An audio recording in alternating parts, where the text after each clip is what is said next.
মাজারে গেলে যদি সন্তান হতো তাহলে গরুর যে বাচ্চা হয়, ছাগলের যে বাচ্চা হয়, ছাগল কোন মাজারে যায়? গরুর যে বাচ্চা হইলো, গরু কোন মাজারে যে বাচ্চা পেল? কথা বুঝতে পেরেছেন? তার মানে কোনো মাজার থেকে সন্তান পাওয়া যায় না, কোনো বাবার দরবারে গেলে সন্তান পাওয়া যায় না। কেউ কাউরে কিছু করে দিতে পারে না, করে দিতে পারে একজন, তিনি কে? সব সময় সে আল্লাহর প্রশংসা করার দরকার আছে না নাই? কম কম না বেশি বেশি? আল্লাহর প্রশংসা করতে হবে বেশি বেশি। বিশ্বনবী ঈসা ইসলাম মসজিদে নববীতে একটা হাদিসের বঙ্গানুবাদ শোনাই আপনাদেরকে। তিনি মসজিদে নববীতে নামাজ শুরু করেছেন আল্লাহু আকবার বলে। বিশ্বনবীর মসজিদে নববীর জামাতের পদ্ধতি ছিল, সেখানে আমরা যেমনি আমাদের মসজিদে শুধু পুরুষরা যাই, ওনার মসজিদে শুধু পুরুষরা যেতেন না, নারীরাও যেত। সুবহানাল্লাহ পড়েন। হিজরা, হিজরা চিনেন? ডাক্তারি ভাষায় এদেরকে বলে হার্মোফ্রোডাইট। ডাক্তার যারা আছেন বুঝবেন, হার্মোফ্রোডাইট, বাইসেক্সুয়াল, উভয় লিঙ্গ এরা, মিডল জেন্ডার, পুরুষও না নারীও না, এরকম করে আল্লাহ কিছু মানুষ বানায়। আমরা যে পুরুষ হয়েছি বানিয়েছে কে?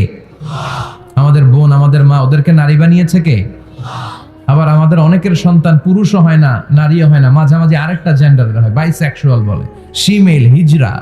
ওদেরকে হিজরা করে বানালো কে? আপনি আর আমি হিজরা হইতে পারতাম না? পারতাম। আমার বোন, আমার মা, ওরা হিজরা হতে পারতো না? পারতো। সবার পরীক্ষা, আমরা ছেলে হয়েছি, আল্লাহ আমাদেরকে ছেলে বানিয়ে পরীক্ষা করছেন। যারা নারী হিসেবে দুনিয়ায় এসেছে, আল্লাহ তাদেরকে নারী বানিয়ে পরীক্ষা করছে। যারা হিজরা হয়ে পৃথিবীতে এসেছে, তারা হিজরা, আল্লাহ তাদেরকে হিজরা বানিয়ে পরীক্ষা করছে। পুরো পৃথিবীটাই পরীক্ষা। এজন্য হিজরা দেখলে হাসাহাসি করবেন না। অনেকে হিজরা দেখলে হাসাহাসি করে, ওদেরকে সামাজিক মর্যাদা দিতে চায় না। এক লোকের ধরেন 2 ছেলে 2 মেয়ে, আরেকটা হয়েছে হিজরা, তো বাসায় মেহমান আসলে ওই 2 ছেলে আর 2 মেয়েকে নিয়ে পরিচয় করায় মেহমানদের সাথে। হিজরাটা রেখে তুই আসিস না, তুই ঘরে থাক। এভাবে সে ফ্যামিলির একেবারে কর্নারে অবস্থান করে। ফলে সে আমাদের সমাজে থাকতে চায় না। সে খুঁজতে চায় যে আমার মতো এরকম সমাজে আর কে আছে দেখি। খুঁজে খুঁজে তার একটা সংঘবদ্ধ চক্র হয়ে যায়। তখনই তারা জীবিকার তাগিদে রাস্তায় নেমে পড়ে। আর হিংস্র প্রাণীর মতো শুক্রবারে জামাইয়ের গাড়ি যদি দেখে, বরের গাড়ি, ওইটা আটকায়। রাস্তাঘাটে ট্রাকের ড্রাইভার থেকে টাকা তোলে, প্রাইভেট কার যারা চালায়, গাড়ি চালায়, ওদের থেকে টাকা তোলে না? এর কারণ এদেরকে আমরা সামাজিকভাবে সম্মান দিতে শিখি নাই।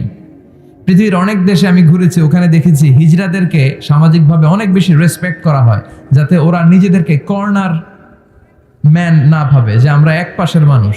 না, তারাও মেইন স্ট্রিমের, মূল স্রোতের মানুষ। তাদেরকে বিভিন্ন কাজে সুযোগ করে দেওয়া উচিত। পৃথিবীর অনেক জায়গায় আমি অনেক শপিং মলে শপিং করতে যেয়ে দেখেছি যে শপিং মলের সুপার শপের যারা স্টাফ আছে তারা হিজড়া।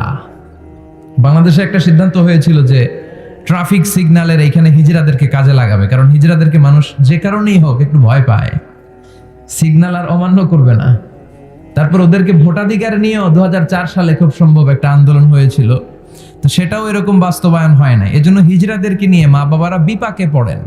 আমার একটা সন্তানও হিজড়া হয়ে জন্মাতে পারে। স্কুলে যখন আমরা বাচ্চাদেরকে ভর্তি করাতে যাই, বাচ্চার নাম, মায়ের নাম, বাবার নাম, বাচ্চার লিঙ্গ, এটা ছেলে না মেয়ে, 2টা ঘর থাকে, কিন্তু উভয় লিঙ্গের কোনো ঘর নাই, ঠিক কিনা?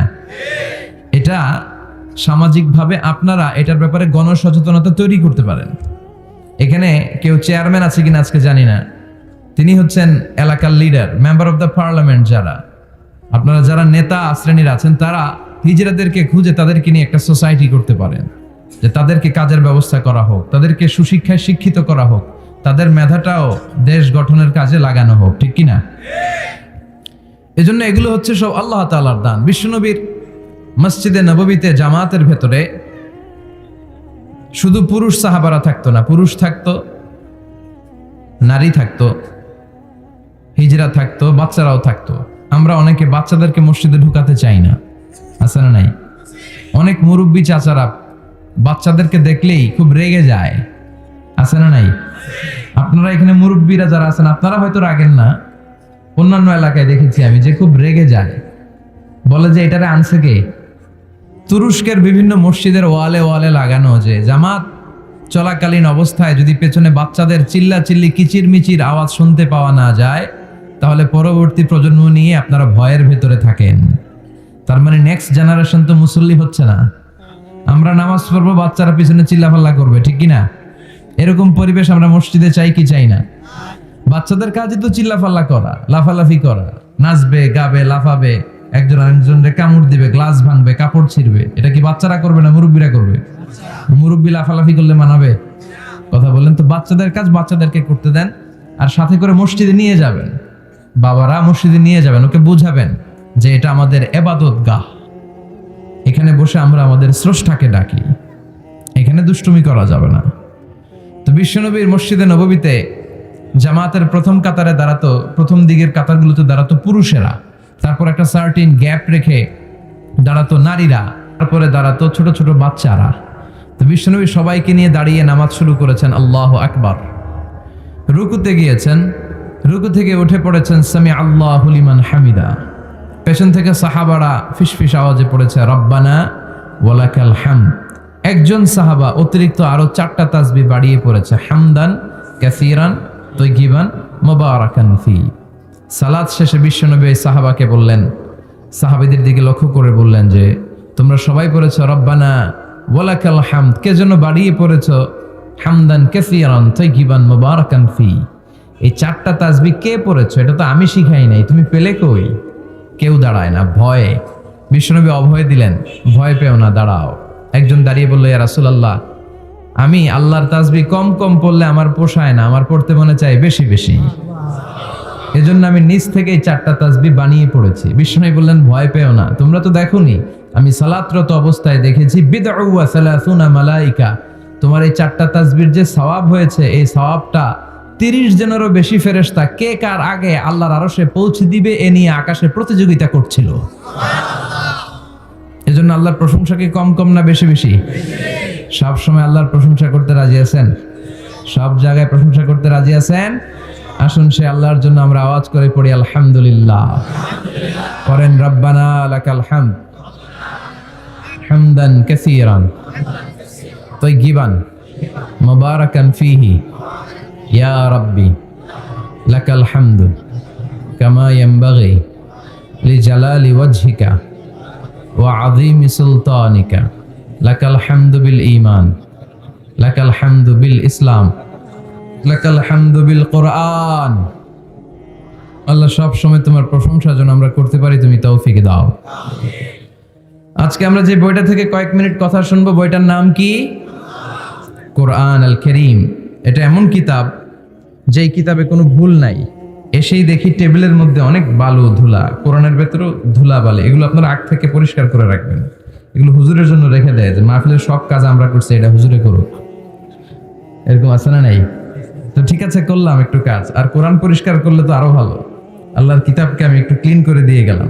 তো অ্যারেঞ্জমেন্ট গুলো আপনারা খেয়াল রাখবেন। আর মাঝে মাঝে কোরআন এমন ছিঁড়ে পাড়া, এত পুরাতন কোরআন এনে দেয়, আজকেরটার অবস্থা মাঝামাঝি, অন্য জায়গায় এত ছিঁড়া পাড়া কোরআন দেয়, তো ওইটা নিয়ে বসাই কঠিন। পৃথিবীর সবচাইতে নন্দিত কিতাবটা আজকে নিন্দিত এবং অবহেলিত, যেটা আমাদের সফলতার কারণ, যেটা আমাদেরকে দুনিয়া আখিরাতে মুক্তির জন্য আল্লাহ পাঠিয়েছে, সেটাকে আমরা গুরুত্ব দেই না। এজন্য আমি বলি যে Quran is not for your self, not for your book shelf, Quran is for your self. Quran আপনার বুক সেলফে রেখে দেওয়ার জন্য না, এটা আপনার জন্য, এটা তেলাওয়াতের জন্য এসছে। প্রতিদিন কোরআন তেলাওয়াত করতে হবে, একটি করে হলেও কোরআনের আয়াতের অনুবাদ করতে হবে। কোরআনে আল্লাহ কি বললেন জানার দরকার আছে না নাই? এই কিতাবটা নির্ভুল একটা কিতাব। এই কিতাব যদি কেউ পাঠ করে তাহলে সে মানুষের মতো মানুষ হবে, বিশ্বাস হয়?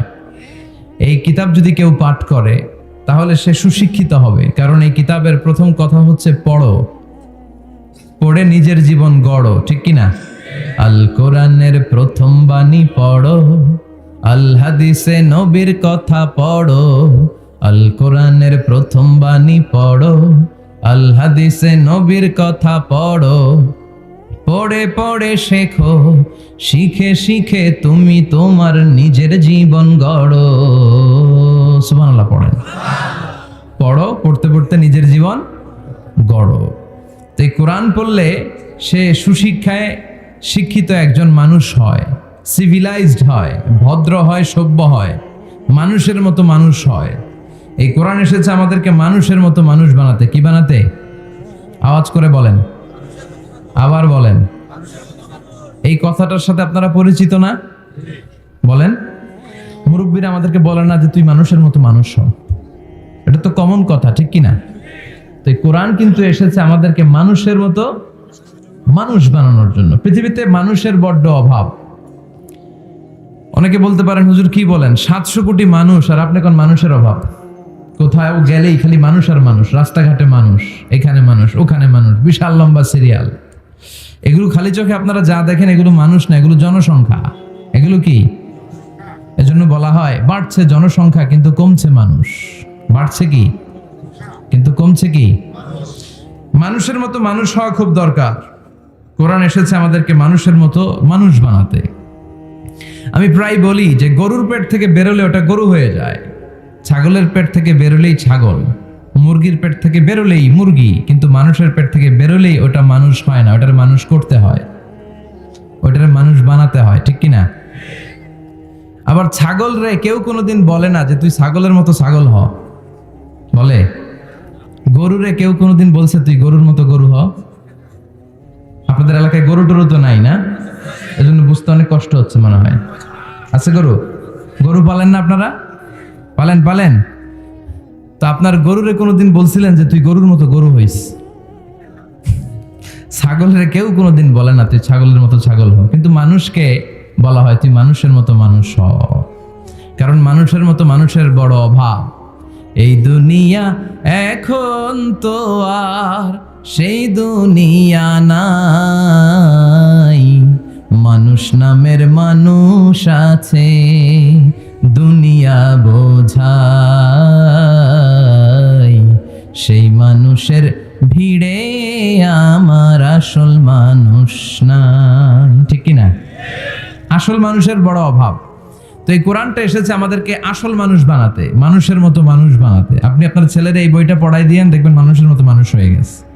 এই ছেলে আর চাঁদাবাজি করবে না, টেন্ডারবাজি করবে না, খাদ্যে ভেজাল দিবে না, মাছে ফরমালিন দিবে না, কোনো সুন্দরী নারীকে মাঝরাতে পেলে ধর্ষণের চেষ্টা করবে না। চিল্লা এখন ঠিক কিনা? এজন্য এই কোরআনটা পড়াইতে হবে, শিখাই দিতে হবে। মানুষের মর্যাদা সবচাইতে বেশি। মানুষ যদি শ্রেষ্ঠ হয় মানুষ ফেরেশতাকে ছাড়িয়ে যায়, মানুষ যদি নিকৃষ্ট হয় সে পশুত্বকে হার মানায়। খুব দামি কথা, মনে রাখবেন। মেরাজ রজনীতে সাইয়েদনা জিব্রাইল আলাইহিস সালাম তিনি সিদরাতুল মুনতাহা এসে বললেন, ইয়া রাসূলুল্লাহ, অনেক দূর এসেছি, আর তো যেতে পারবো না, এর উপর 1 ইঞ্চি গেলে আমার 600 পাখাকে আগুন দিয়ে জ্বালিয়ে দিবে কে? এখান থেকে আপনি আপনার রবের সাথে মিটিং করার জন্য উপরে যান। সুবহানাল্লাহ পড়েন। তার মানে জিব্রাইলের খেলা যেখানে শেষ, বিশ্বনবীর খেলা সেইখানে। তাহলে মানুষ যদি মানুষের মতো হয় সে ফেরেশতাকে ছাড়িয়ে যায়, আর মানুষ যদি খারাপ হয় সে পশুত্বকে হার মানায়। কারণ দেখবেন একটা পশু তার সমগোত্রীয় পশুকে হত্যা করে না, ছাগল কোনোদিন ছাগলের মারে না, একটা সিংহ আর একটা সিংহকে নৃশংসভাবে হত্যা করে না, একটা বাঘ আর একটা বাঘকে নৃশংসভাবে হত্যা করে না, কিন্তু একটা মানুষ আর একটা মানুষকে নৃশংসভাবে হত্যা করে কি করে না? করে।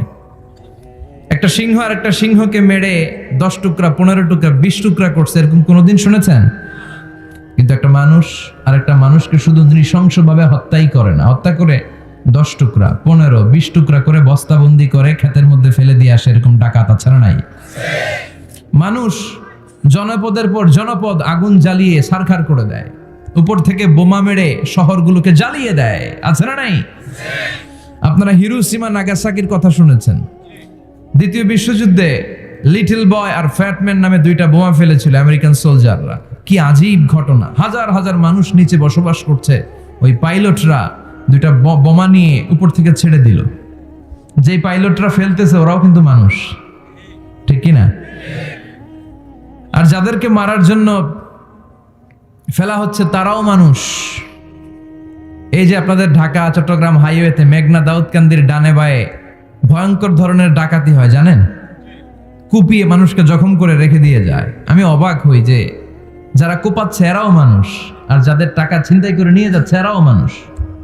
গত রাতে বা গত পরশু দেখলাম যে র্যাব ব্যাটালিয়ন 11 ওদেরকে গ্রেফতার করেছে, 8 জন ধরা পড়েছে। এগুলোরে ক্রস ফায়ারে দেওয়া দরকার, কোনো বিচার টিচারের দরকার নাই, জায়গায় ক্রস ফায়ার। চিল্লায় বলেন ঠিক কিনা? তাহলে ক্রস ফায়ারের সঠিক ব্যবহার হবে। তো মানুষ যদি ভালো হয় ফেরেশতার চেয়ে ভালো, মানুষ খারাপ হলে পশুর চেয়েও খারাপ। এখন সিদ্ধান্ত আপনার, আপনি কি ভালো হবেন না খারাপ হবেন? আমরা এমন মানুষ হতে চাই যে মানুষের মর্যাদা ফেরেশতাদের চেয়েও বেশি। এই কোরআন এসেছে আমাদেরকে মানুষের মতো মানুষ বানাতে, কোরআন এসেছে আমাদেরকে জান্নাতি বানাতে। কি বানাতে? আমরা জান্নাতে যেতে চাই না? সবাই চান? চান না কে কে দেখি? আপনি চান না? আমরা আসলে সবাই জান্নাতে যেতে চাই, ঠিক কি না? মালিক তুমি জান্নাতে, তোমার পাশে আমায় একটি ঘর বানিয়ে দিও, একটি ঘর বানিয়ে দিও সে বিভীষিকাময় মহাদিনে, তোমার প্রতিবেশী করে নিও। মালিক তুমি জান্নাতে, তোমার পাশে আমায় একটি ঘর বানিয়ে দিও, একটি ঘর বানিয়ে দিও। পড়েন আমিন। তাহলে আমরা সবাই চাই জান্নাতে যেতে। কই যেতে? আমাদের আসলে টার্গেটই তো ওইটা। প্রত্যেকের একটা টার্গেট থাকা চাই না? আমাদের টার্গেটই এই যে আল্লাহর সন্তুষ্টি অর্জনের মধ্য দিয়ে আমরা কই ঢুকতে চাই। আর জান্নাতে যারা ঢুকলো তারা সফল, এই ঘোষণাটা কার? চিল্লায় বলতে হবে কার? রব্বুল আলামিন বলেন লা ইয়াস্তাবি আসহাবুন নারি ওয়া আসহাবুল জান্নাতি, আসহাবুল জান্নাতি হুমুল ফাইজুন। সুবহানাল্লাহ। আল্লাহ বললেন যারা জান্নাতে যাবে আর জাহান্নামে যারা যাবে তারা কখনো সমান হতে পারে না, তাদের মর্যাদা কশিনকালেও এক হতে পারে না। যারা জান্নাতে ঢুকতে পারবে তারাই সফল, যারা জান্নাতে ঢুকতে পারলো তারাই। ফামান যুহজিহা আনিন নারি ওয়া উদখিলাল জান্নাতা ফাকাদ ফাজ ওয়া মাল হায়াতুদ দুনিয়া ইল্লা মাতাউল গুরুর। আল্লাহ বললেন যারা জাহান্নাম থেকে মুক্তি পেল, জান্নাতের সার্টিফিকেট পেল, তারাই হলো সফল, ঠিক কি না? এটাই তো সফলতার মানদণ্ড হওয়া উচিত। আমি জাহান্নাম থেকে মুক্তির ঘোষণা পেলাম, আমি চিরস্থায়ী শান্তির জায়গা জান্নাতে ঢুকার অনুমতিপত্র পেলাম, আর কিছু লাগে? কথা কন। আমরা সবাই কই যেতে চাই? আল্লাহ বলেন the people of paradise and the people of hellfire never be equal. The people of paradise gained the ultimate success in life. যারা জান্নাতে যাওয়ার অনুমতি পেল তারাই সফল। আমরা সেই সফল মানুষ হতে চাই, ঠিক কি না? আমরা সবাই জান্নাতে যেতে চাই। আসলেই চান তো? শুধু কথায় না কাজেও? কাজেও সেটার প্রমাণ দিতে হবে। আমরা জান্নাতে যেতে চাই। জান্নাত এমন জায়গা যে জায়গায় আছে শুধু আরাম আর আরাম, আর জাহান্নামে আছে খালি ব্যারাম। আরামের বিপরীত কি? জান্নাতে আছে কি? কই ব্যারাম। জান্নাতে আছে কি? আর জাহান্নামে? আওয়াজ করে বলেন জান্নাতে কি আছে? জাহান্নামে কি? এখন কোনটা চান? আরাম চাই। আরাম চাই আমরা সবাই, সুখ চাই, আমরা স্বাচ্ছন্দ্য চাই, আমরা পিস এন্ড সিকিউরিটি চাই। জান্নাতের চাইতে শান্তির কোনো জায়গা নাই। জান্নাতে কোনো টেনশন নাই, রোগ বালাই নাই, পুলিশের দৌড়ানি নাই, র্যাবের দৌড়ানি নাই। আছে? দৌড়ানি যা খাওয়ার দুনিয়াতে খায় নেন, জান্নাত আপনাদের জন্য অপেক্ষা করছে। ইসলামের পক্ষে কথা বলার কারণে এরকম দৌড়ানি আছে না নাই? ঝুঁকি আছে না নাই? জানমাল নিয়ে পরীক্ষা দেওয়ার দরকার আছে না নাই? তো এই কষ্ট একটু দুনিয়াতে করে নেন, একটু স্যাক্রিফাইস করেন, জান্নাত ইজ ওয়েটিং ফর ইউ। আল্লাহর তৈরি করা জান্নাত আপনার জন্য অপেক্ষা করছে। জান্নাত এমন জায়গা যেখানে কোনো ধরনের চিন্তা, দুশ্চিন্তা, হাইপার টেনশন, অসুস্থতা, ঝামেলা, ঝক্কি ঝামেলা, ব্যারাম কিচ্ছু নাই। বাড়ি ভাড়া দেওয়ার টেনশন নাই। মাস শেষে বাড়ি ভাড়া দেওয়া লাগে না? ভাড়াটিয়াদের টেনশন আছে না নাই? গ্যাসের বিল, বিদ্যুতের বিল, এইটা সেইটা, বাজার করো, অসুস্থতা, ছেলে মেয়েদের ভর্তি করো, একটার পর একটা লেগেই থাকে। এই ঝামেলাগুলো কি জান্নাতে আপনারে পাবে? তো ওই জান্নাতে ঢুকতে মনে চায় না আমাদের? ঢুকবেন ঢুকবেন। রব্বুল আলামিন বলেন ফালা তা'লামু নাফসুম মা উখফিয়া লাহুম মিন কুররাতি আ'য়ুনিন জাযাআম বিমা কানু ইয়া'মালুন। ও আমার গোলামেরা শোনো শোনো, এত চমৎকার দৃষ্টিনন্দন জান্নাত আমি তোমাদের জন্য তৈরি করে রেখেছি, ওই জান্নাতের সৌন্দর্য পৃথিবীর কেউ দেখে নাই। কুররাতু আ'য়ুন, তোমার চক্ষু শীতল করে ফেলবে জান্নাত, দেখলে আপনার চোখ ঠান্ডা হয়ে যাবে।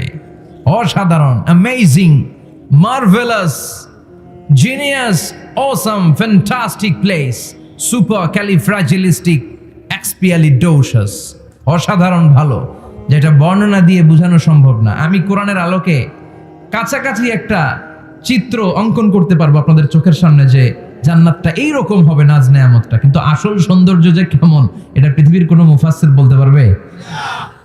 এজন্য রাব্বুল আলামিন বলেন আ'আদাতু লিইবাদিয়াস সালিহিনা মা লা আইনুন রাআত, আমার সালেহ বান্দাদের জন্য এমন জান্নাত আমি তৈরি করেছি যেই জান্নাত পৃথিবীর কোনো মানুষ তার দুটি চোখ দিয়ে দেখে নাই।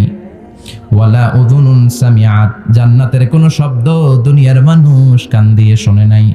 ওয়ালা খাতারা আলা কলবি বাশার, জান্নাতের সৌন্দর্য কত চমৎকার হবে মানুষ কল্পনা করেও কোনো কুল কিনারা করতে পারবে না। আপনি কুল কিনারাই করতে পারবেন, এত সুন্দর হবে। সুবহানাল্লাহ পড়েন। এই পৃথিবীতে যত আর্কিটেক্ট আছে, ডিজাইনার আছে, সব ডিজাইনারদেরকে একসাথে, লক্ষ লক্ষ ডিজাইনারদেরকে একসাথে বসে যদি বলেন যে আপনি জান্নাতের একটা চেয়ারের ডিজাইন করা শুরু করেন, সবার ডিজাইন মিলাইলেও জান্নাতের চেয়ারের ধারে কাছেও যাবে না। এত সুন্দর জান্নাত আমাদের জন্য প্রস্তুত করে রেখেছে কে? তো আসেন আমরা সবাই মিলে ওই জান্নাতের ভিতরে একটু ঢুকি। ঢুকবেন? সাহস হয়?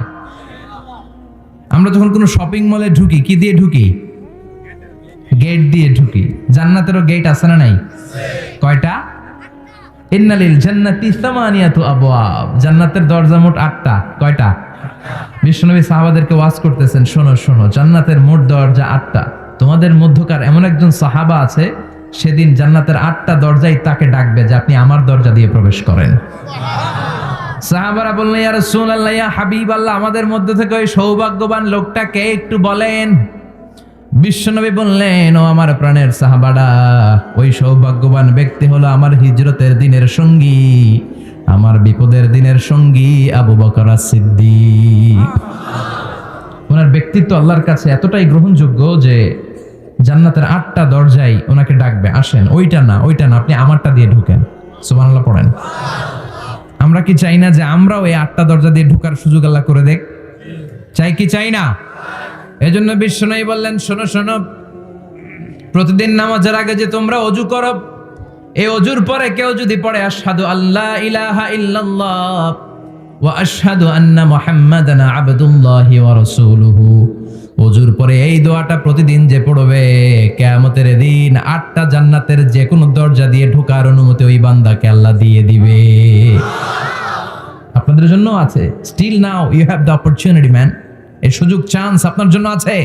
ছোট্ট আমল, প্রতিদিন ওযু তো করাই লাগে না আমাদের জন্য। এই ওযুর পরে এই শাহাদাতের বাক্যটা পাঠ করলে 8টা দরজা দিয়ে ঢোকার অনুমতি আপনাকে দিবে কে?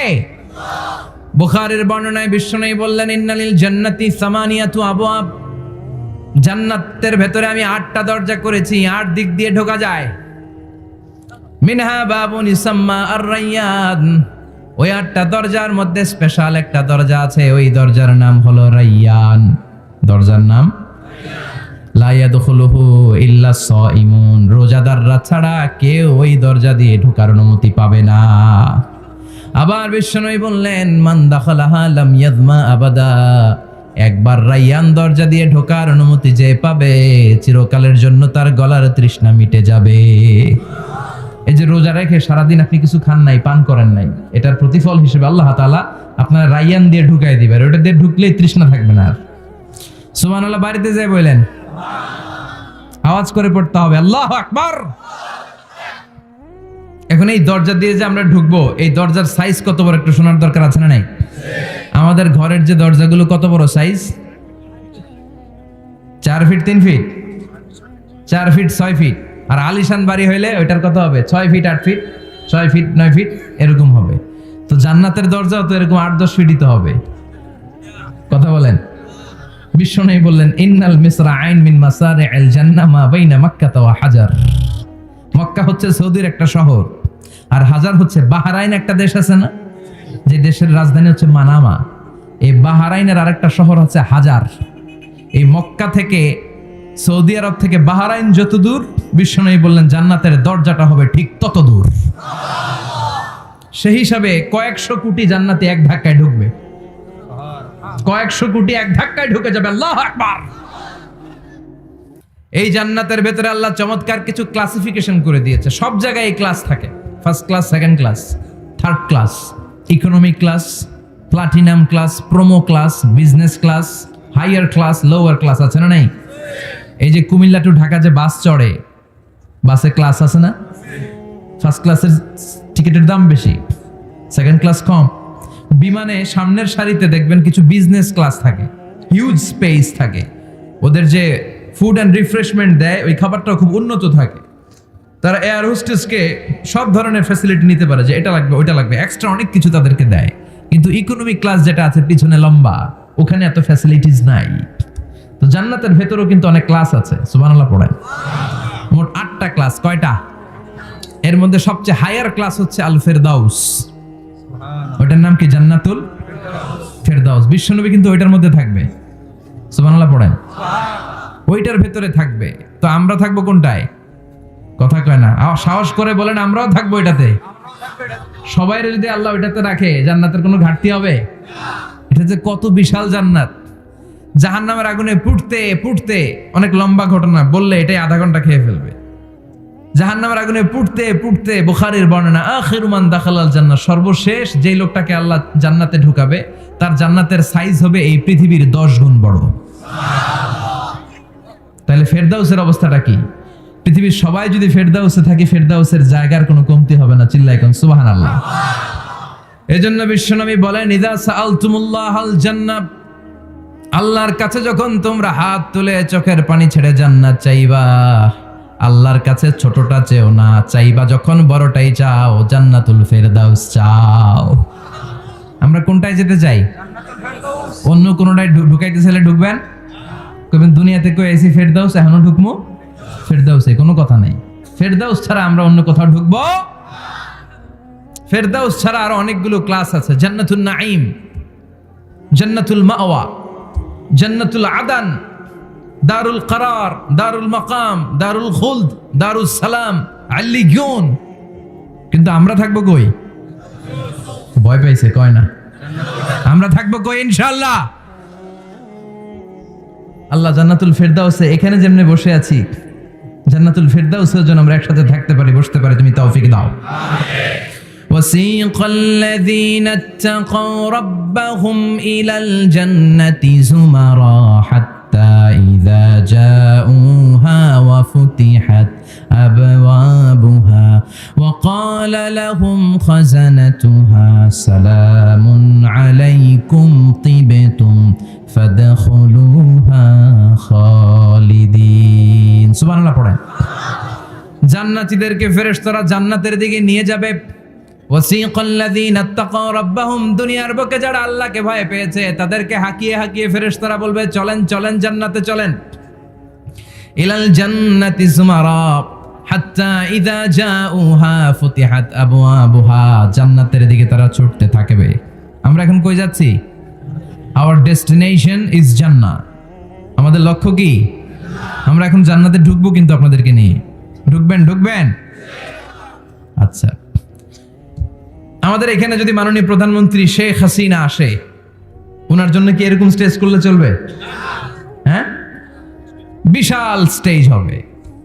আচ্ছা, ডোনাল্ড ট্রাম্প যদি কোনো কারণে আপনাদের কুটসাপে একটা ভিজিটে আসে, তখন কি শেখ হাসিনা আসলে যেই স্টেজ, ওই স্টেজ করলে হবে? হবে না। তাহলে স্টেজে পার্থক্য আছে না নাই?